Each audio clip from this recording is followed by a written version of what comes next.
Ismered azt a viccet? Mikor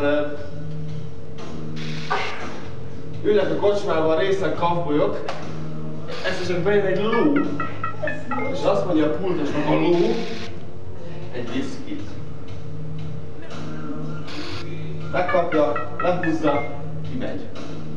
Néznek ott egymásra a kafbolyok, azt mondják a pultosnak, hogy mi ez? Mondja a pultos, hogy ez ilyen, nem köszön. Nézzük, egy kicsit faltól falig. Ajtó, jaj. Rácsos ajtó. Gázvezetékek. Rácsos ajtó. Villany. Budi. Fal. Fal.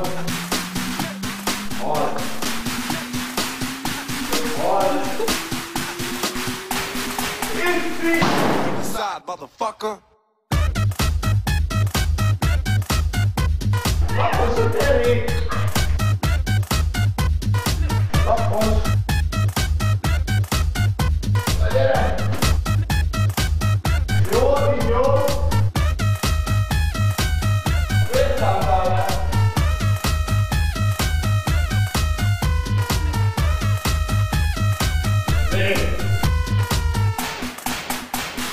Riverside, motherfucker.